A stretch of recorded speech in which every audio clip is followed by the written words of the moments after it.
Hello so welcome back to another vlog. जैसे आप लोगों को पता है कि ये हमारी स्टडी इन स्वीडन की सीरीज़ चल रही है, तो ये फॉलो वीडियो है। आज हम बात करने जा रहे हैं वो डॉक्यूमेंट्स जो हमें रिक्वायर होंगे एडमिशन प्रोसेस के लिए। तो हम इसके बारे में डिटेल में बात करेंगे। मैं रेफरेंसेस के लिए कुछ स्क्रीनशॉट्स भी दूंगा और डिस्क्रिप्शन में लिंक्स भी दूंगा, तो उनको भी ज़रूर चेक कर लीजिएगा। तो खैर, बहुत शुक्रिया कि आप लोगों के कमेंट्स आए, कई सवालात आपने पूछे स्कॉलरशिप से रिलेटेड, कई मास्टर्स प्रोग्राम से रिलेटेड और ख़ास तौर पे पाकिस्तानियों के लिए कि वहाँ पे एम्बेसी या वीज़ा किस तरह प्रोसेस हो रहा है।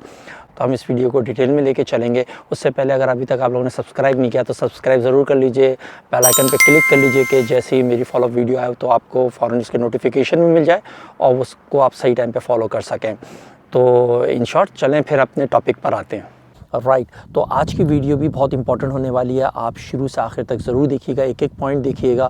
फर्स्ट जो है वो एप्लीकेशन फॉर्म है, वो आपको मिलेगा universityadmission.se की वेबसाइट पर, जो कि मैंने लास्ट वीडियो में उसका लिंक दे दिया था। ये एक सेंट्रलाइज प्लेटफॉर्म है जहाँ पर लोकल स्टूडेंट्स भी, इंटरनेशनल स्टूडेंट भी, ये सारे इसी वेबसाइट के थ्रू स्वीडन में एडमिशन्स के लिए अप्लाई करते हैं। ये कॉम्प्लिकेटेड प्रोसेस नहीं है, बहुत सिंपल प्रोसेस है और इसके लिए मैंने सोचा है कि एक अलग से एक वीडियो बना लूँगा मैं। तो जब हम या आने वाले सालों में अगर कोई और इस वीडियो से हेल्प चाहेगा तो वो स्ट्रेट जाके डायरेक्ट वो फॉलो करेगा और अपना एप्लीकेशन फॉर्म को आसानी से फिलअप कर सकता है।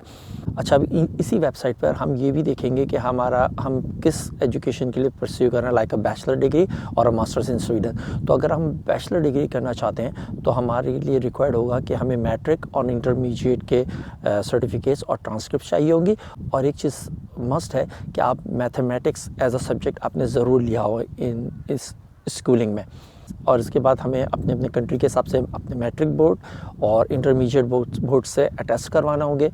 अच्छा, यहाँ पे कुछ पाकिस्तानी स्टूडेंट्स पूछते हैं कि अगर universityadmission.se जो है ये इदारा अगर आपसे रिक्वायर करता है, क्योंकि ये ख़ुद से भी वेरीफाई करा सकते हैं डॉक्यूमेंट्स और कराते भी हैं यूनिवर्सिटीज़ से, तो अगर कहीं पे इनको ज़रूरत पड़ती है तो ये आपसे पूछ सकते हैं कि आप भी IBCC से वेरीफाई करवाएं और इनको डायरेक्ट वो एनवेलप, क्योंकि वो एनवेलप देते हैं सील्ड एनवेलप, और IBCC आपको पाकिस्तान से, और वो आपको बाय पोस्ट बग़ैर उस एनवेलप को खोले आपको स्ट्रेट यूनिवर्सिटी को सेंड करना होता है, यूनिवर्सिटी एडमिशन को। जो उनका गिवन एड्रेस उन्होंने दिया हुआ वो भी मैं यहाँ पे कहीं रेफरेंस पे शो कर दूँगा। तो ये एकेडमिक एजुकेशन जो गई बैचलर के लिए। और अगर आप मास्टर्स के लिए परस्यू करना चाहते हैं तो आपके पास बैचलर डिग्री एटलीस्ट ऑनर्स की हो या फिर 4 साल की बैचलर डिग्री हो। और अगर आपने 2 साल की बैचलर की है तो उसके साथ आपने 2 साल का फॉलोअप मास्टर्स किया हुआ लाजमी होना चाहिए, तो आप एलिजिबल होंगे मास्टर्स प्रोग्राम के लिए।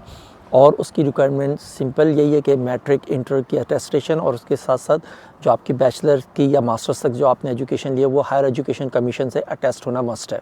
अच्छा, ये हायर एजुकेशन कमीशन की अटेस्टेशन है, ये ओरिजिनल डिग्री पे करेंगे बैक साइड से, तो या ट्रांसक्रिप्ट पे, दोनों चीज़ों पे होती है। तो आपने इस तरह करना है कि फ्रंट की भी कॉपी लेनी है, स्कैन करना है, या आप सिंपल मोबाइल से एक अच्छी सी तस्वीर ले लें और बैक साइड से भी लेके और इसकी एक PDF फाइल बना लें कि ये एक ही फाइल में फ्रंट और बैक ये दोनों की कॉपी आपकी सेफ हो जाए। तो इस तरह करके हमने एजुकेशनल डॉक्यूमेंट्स को रेडी करना है। तो अब हम बात कर लेते हैं इंग्लिश प्रोफिशिएंसी सर्टिफिकेट की। तो जैसे कि मैं आपको लास्ट वीडियो में भी बता चुका हूँ कि अगर आप बैचलर्स प्रोग्राम के लिए आ रहे हैं तो आपका मैट्रिक या इंटर से कोई इस तरह का इंग्लिश का सर्टिफिकेट काम नहीं आने वाला। आपने आइल्स मस्ट ही करना है और उसके लिए आपको एटलीस्ट 6 बैंड लाना है ओवरऑल, और किसी भी सेक्शन में 5.5 से कम नहीं होना चाहिए। और अगर आप मास्टर्स के लिए आ रहे हैं तो ये आपके पास एक्सेप्शन है कि अगर आप आइल्स नहीं देते, खैर अगर आइल्स देते हैं तो उसका वही है कि 7 बैंड एटलीस्ट हो और ओवरऑल किसी भी सेक्शन में 6 बैंड से स्कोर से कम नहीं होना चाहिए।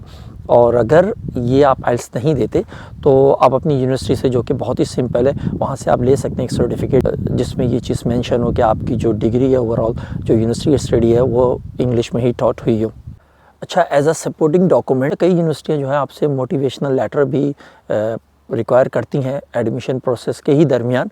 वो हम जाके जब हम अप्लाई कर रहे होंगे किसी भी प्रोग्राम में तो उसकी जो रिक्वायरमेंट है उसकी पर्टिकुलर यूनिवर्सिटी की वेबसाइट पे जाके ज़रूर देखेंगे कि हमें वहाँ पे आया कि वो मोटिवेशनल लेटर उनको चाहिए या नहीं चाहिए, या कोई और एडिशनल डॉक्यूमेंट्स उनको रिक्वायर होते हैं।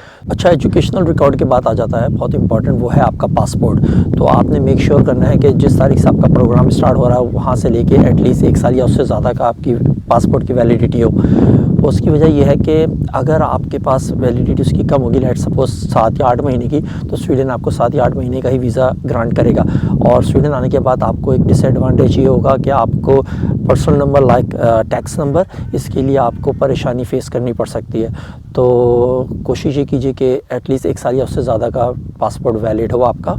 और उसके सेकंड चीज़ ये है कि आपका जो उस पे पासपोर्ट पे नाम है या डेट ऑफ बर्थ है, तो ये आपके एजुकेशनल डॉक्यूमेंट से मस्ट मैच होनी चाहिए। अगर कहीं पे एरर है या कोई इस तरह की चीज़ें, तो समझिए आप अपना एडमिशन लूज़ कर जाएंगे।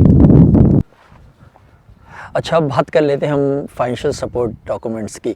तो फाइनेंशियल सपोर्ट आपको इस तरह दिखानी है कि आपको ईच मंथ के हिसाब से 9,450 स्वीडिश करोन दिखाने अपने एक्सपेंस, जो कि अगर आप 1 साल या 2 साल या 3 साल की डिग्री में एडमिशन लेके आ रहे हैं, तो एटलीस्ट आपको 13 मंथ्स का ये एक्सपेंस के पैसे आपके अकाउंट में रिफ्लेक्ट होने चाहिए। इसमें कोई ख़ास ट्रांजेक्शन्स नहीं दिखते स्वीडन, ना ही कोई स्पॉन्सर चलता है, सिर्फ आपके अपने ही नाम से एक आपके कंट्री में अकाउंट हो और उसमें ये अमाउंट अवेलेबल हो। इसमें एक चीज़ और है, कई लोगों ने मुझसे पूछा कि क्या हमें नेक्स्ट सेमेस्टर, क्योंकि आप 1 सेमेस्टर की फ़ीस भरते हैं स्वीडन में, आपका रिक्वायर होता है कि वीज़ा इशू होने से पहले आप 1 सेमेस्टर की फ़ीस यहाँ सबमिट करा के जाएँ, ये उसके अलावा क्या एक्सपेंस है। और बहुत सारे लोगों ने मुझसे पूछा कि क्या मुझे नेक्स्ट सेमेस्टर या नेक्स्ट ईयर्स की भी फ़ीस इसको अकाउंट में दिखाना मस्ट होगा, शो करना मस्ट होगा। तो नहीं, ऐसा नहीं है, सिर्फ आपको अपने 13 मंथ्स के एक्सपेंस के जो अमाउंट है वो आपको शो करनी होगी। तो जहाँ तक वीज़े का है, तो वीज़े आप हर इंडिविजुअल अपने कंट्री के हिसाब से रिक्वायरमेंट देखेगा migrationworker.se की वेबसाइट पर, और वीज़ा ऑनलाइन ही अप्लाई होता है। बाकी आपके जो कंट्री में सिटीज़ में एम्बेसीज़ हैं, वहाँ आप कांटेक्ट करेंगे। पाकिस्तान का ये है कि क्योंकि इस्लामाबाद में एम्बेसी क्लोज़ है, वहाँ से ऑपरेट नहीं हो रही, तो आप सिंपल ऑनलाइन ही अप्लाई करेंगे। और फिर माइग्रेशन वर्कर जब आपको ईमेल करेगा कि आप जाके अपने बायोमेट्रिक्स दें और इंटरव्यू अटेम्प्ट करें, तो उसके लिए आपको इथियोपिया में जो स्वीडिश एम्बेसी है वहाँ पे अटेम्प्ट करना होगा, अपना टाइम बुक करना होगा और वहाँ जाके इंटरव्यू अटेम्प्ट करना होगा। तो कई लोग मुझसे ये पूछते हैं कि क्या हमें मेडिकल इंश्योरेंस की ज़रूरत होगी। तो अगर आप तो 1 साल की वीज़े पे आ रहे हैं और आपको यहाँ पे टैक्स नंबर, जिसको पर्सनल नंबर कहते हैं, वो इशू हो जाता है, तो आप भी लाइक लोकल स्वीट्स की तरह, तो आप भी एंटाइटल होंगे मेडिकल बेनिफिट्स के लिए। लेकिन इन केस आपका वीज़ा 1 साल से कम है और आपको पर्सनल नंबर सम रीज़न पे नहीं मिलता, तो भी आप यूनिवर्सिटी की तरफ से इंश्योर्ड होंगे। और खैर वो हर इंडिविजुअल यूनिवर्सिटीज़ का अपना सिस्टम है, अपना प्लान है। जब यहाँ आने के बाद यूनिवर्सिटी से ख़ुद उस प्लान के बारे में पूछ सकते हैं। अच्छा, एक इम्पॉर्टेंट चीज़ मैं आपको बताऊं कि जब हम एडमिशन एप्लीकेशन फॉर्म फ़िलअप करना शुरू करेंगे, डॉक्यूमेंट अटैच करके जब उसको सबमिट करेंगे, तो उसके बाद हमें एप्लीकेशन एक फ़ीस भरनी होगी जो कि 900 स्वीडिश क्रोन्स है। अच्छा, ये सिंगल फ़ीस ही भरनी है, ऐसा नहीं है कि अगर हम 4 या 5 यूनिवर्सिटी सेलेक्ट करेंगे तो हर यूनिवर्सिटीज़ को अलग अलग एप्लीकेशन फ़ीस जाएगी। नहीं, ये सिर्फ universityadmission.se का जो पोर्टल है उसकी प्रोसेसिंग फ़ीस है 900 स्वीडिश क्रोन, और ये सिर्फ मास्टर कार्ड पे ही आप पे कर सकते हैं। तो अगर आपके पास है मास्टर कार्ड बैंक का तो अच्छी बात है, अगर नहीं है तो किसी से बोरो कर लें और उनको आप कैश पेमेंट करके रिटर्न कर सकते हैं। चलें, वीडियो को यहीं पर एंड करते हैं, और मैं उम्मीद करता हूं कि आपने ये अच्छे से ये वीडियो फॉलो की हो, और जो मैंने रेफरेंसेस दिए इसको एज अ चेकलिस्ट आप प्रिपेयर कर लें अपने पास। और ये सारे डॉक्यूमेंट्स जैसे ही आपको अवेलेबल हो या हो चुके हैं, तो आप उसको अटेस्टेशन के लिए ये प्रोसेस को स्टार्ट कर लीजिए।